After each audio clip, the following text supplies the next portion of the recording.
উনি অনেক বিশ্ববিদ্যালয়ে কিন্তু ক্লাস নিয়েছেন লয়ে, আমরা সেটা জানি না।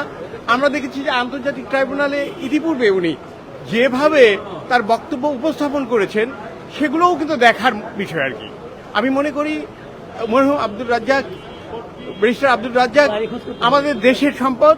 উনি আজকে আল্লাহ তাআলা তাকে বেহেশত নসিব করুক এই আশা ব্যক্ত করছি। আরও ব্যক্ত করছি যে এইরকম আব্দুর রাজ্জাক মতো ব্যারিস্টার যুগে যুগে আরও তৈরি হোক, এই প্রত্যাশা আমি রাখছি আর কি। সবাইকে ধন্যবাদ। আসসালামু আলাইকুম। দর্শক, কিছুক্ষণ আগেই শেষ হলো ব্যারিস্টার আব্দুর রাজ্জাকের জানাজা। এই মুহূর্তে তার যে লাশবাহী যে গাড়িটি রয়েছে সেই গাড়িটি হাইকোর্টের এখানে রাখা হয়েছে এবং কিছুক্ষণ আগেই কিন্তু তার যে হাইকোর্টের যে ক্যারিয়ার জীবন, সেই জীবনের যে সহকর্মীরা তারা তাকে শ্রদ্ধা জানালেন এবং এ পর্যায়ে আমরা দেখছি একে একে আইনজীবীরা আসছে, তার সাথে কিন্তু কথা বলার চেষ্টা করব।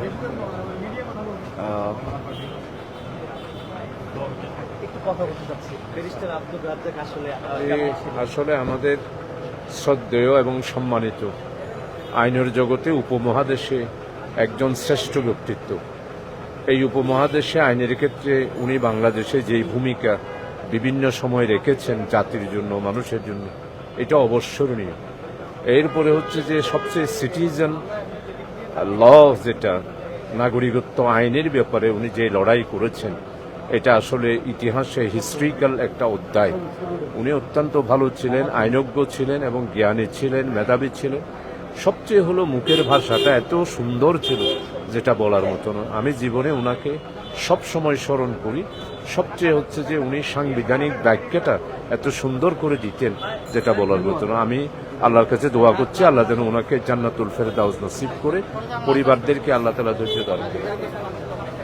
দর্শক দেখছিলেন তার সাথে যে সহকর্মীরা যারা, এছাড়াও হাইকোর্টের উকিল যারা রয়েছেন, তারা প্রত্যেকেই কিন্তু তার যে শেষ জানাজা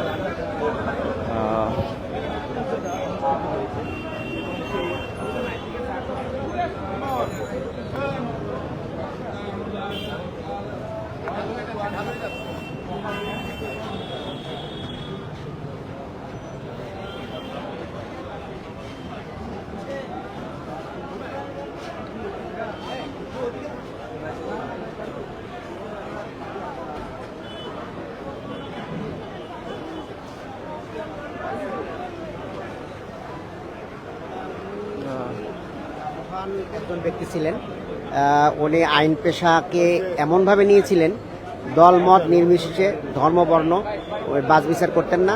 উনি ন্যায় বিচারের পক্ষে সবসময় ভূমিকা রাখতেন এবং অন্যান্য আইনজীবীর সাথে তার মধ্যে পার্থক্য ছিল উনি সততা, ন্যায়পরায়ণতা এবং আল্লাহর প্রতি জবাবদিহিতা, আখিরাতের জবাবদিহিতা, এইটাকে সামনে রেখেই উনি কাজ করতেন। যে কারণে অন্য আইনজীবীর সাথে ওনার মধ্যে একটা পার্থক্য আমরা লক্ষ্য করেছি এবং উনি সকল ক্রাইসিস মুহূর্তে দেশ জাতির পক্ষে ভূমিকা রেখেছেন। এই জন্য আমরা মনে করছি যে ওনার বিদায়ের বেলায় আমরা আইন অঙ্গনে একটা শূন্যতা অনুভব করছি আর কি। তো আমরা আল্লাহ রাব্বুল আলামিনের কাছে দোয়া করছি ওনাকে যেন আল্লাহ জান্নাতের সর্বোচ্চ মর্যাদা দান করে। দর্শক, আমরা তার সহকর্মী যারা এখানে সমবেত হয়েছেন হাইকোর্ট প্রাঙ্গণে, তাদের সাথে প্রত্যেকের সাথে কথা বলার চেষ্টা করছিলাম এবং তাদের মাঝে যে একটি শোকের ছায়া, সে ছায়া কিন্তু আমরা এখানে লক্ষ্য করছি।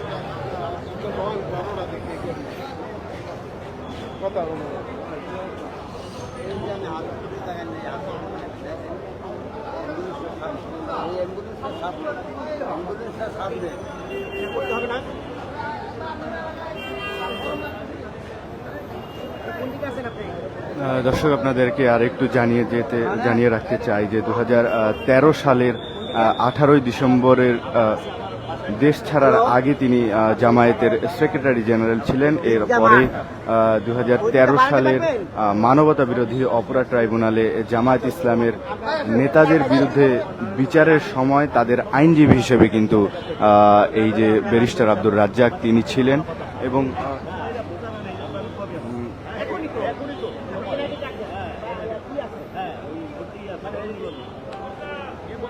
এছাড়াও দর্শক আরেকটু জানিয়ে রাখতে চাই যে লন্ডনে থাকা অবস্থায় ব্যারিস্টার আব্দুর রাজ্জাক তিনি 2019 সালের 15ই ফেব্রুয়ারি কিন্তু বাংলাদেশ জামায়াত ইসলামী থেকে পদত্যাগ করেন এবং ওই সময় ব্যারিস্টার আব্দুর রাজ্জাকের পদত্যাগ এবং জামায়াতের ইসলামী সংস্কারের পক্ষে তার খোলামেলা বিবৃতি দলটির বিভিন্ন স্তরে বেশ নাড়া দিয়েছিল।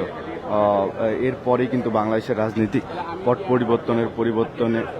পরিবর্তনের প্রেক্ষাপটে গত বছরের 26শে ডিসেম্বর 11 বছর পর যুক্তরাষ্ট্র থেকে তিনি দেশে ফেরেন এবং এখন আমরা যেটি দেখছি হাইকোর্ট প্রাঙ্গণে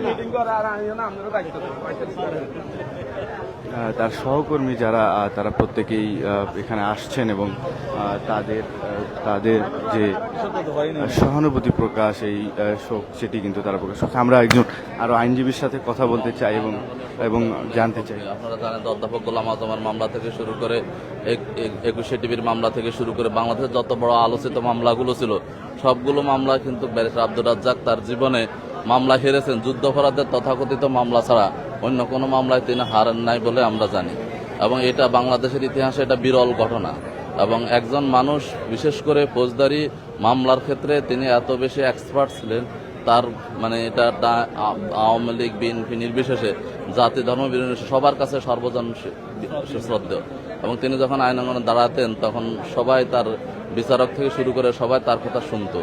তিনি কি যুক্তি দিচ্ছেন, কি রেফারেন্স দিচ্ছেন, কোন ডিএলআর কথা বলতেছেন, সবাই তখন একটা অবস্থায় থাকতো এবং তার মামলা শুনানির পরে সেটা রায়ের জন্য বিচারকদেরকে অনেক বেশি সময় নিয়ে সেটাকে তাকে করা লাগতো।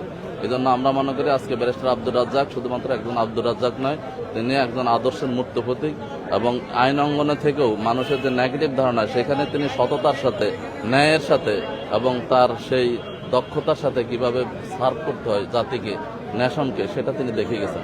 আমরা তার জান্নাত কামনা করছে এবং তার পরিবার, শোক সন্তপ্ত পরিবারকে আল্লাহ যেন রহমতের চাদর দিয়ে আবৃত করে রাখেন এবং তাদেরকে যেন এই শোক সহ্য করার তৌফিক দান করেন এবং তার অনুসারী আমরা যারা আছি এবং তার আদর্শের অনুসারে তাদেরকে যেন আল্লাহ রাব্বুল আলামিন এই শূন্যতার জায়গাটুকু পূরণ করার তৌফিক দান করেন। আল্লাহ সে দোয়া করছে।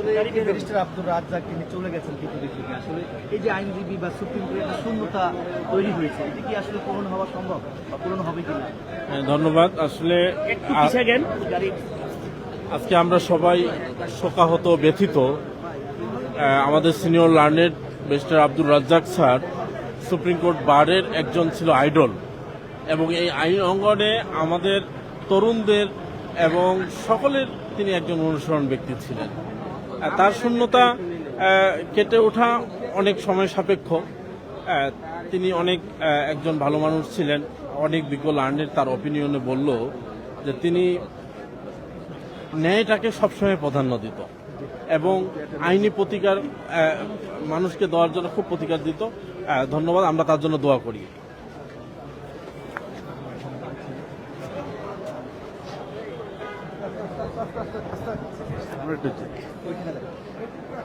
আমরা এই মুহূর্তে কিছুদিন আগে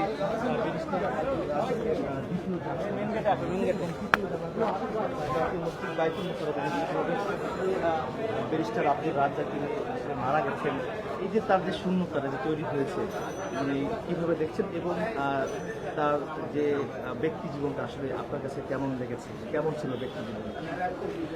মৃত্যু অনিবার্য মানুষের জীবনের জন্য। ব্যারিস্টার আব্দুর রাজ্জাক সাহেব আল্লাহ তাআলার ডাকে সাড়া দিয়ে চলে গেছেন, কিন্তু তার চলে যাওয়ার মধ্য দিয়ে এক বিশাল শূন্যতা আমরা অনুভব করছি এই আইন অঙ্গনে। তাকে আমি 90-এর দশক থেকে চিনি। 1998 সালে যখন আমি প্রথম এই অঙ্গনে আইনজীবী হিসেবে আসি, সেদিন থেকেই আমি তার সাথে সংস্পর্শ পেয়েছি, একসাথে কাজ করার সুযোগ পেয়েছি। তিনি যে কোনো মামলা পরিচালনার ব্যাপারে তার অগাধ পাণ্ডিত্য তিনি নিয়ে কাজ করতেন, কারণ তিনি সেই মামলার ইনস আউটস সেগুলো জানার চেষ্টা করতেন। আইনের সকল বিষয়, তার পক্ষে বিপক্ষের যুক্তিগুলো তিনি তৈরি করে প্রস্তুত হয়ে কোর্টে যেতেন। কখনো মিথ্যা তথ্য দিতেন না, কখনো কোনো প্রলোভনের কাছে, টাকা পয়সার কাছে নিজেকে কখনো সমর্পণ করেননি। তিনি স্বৈর শাসকের সাথে কোনো আপোষ করেননি।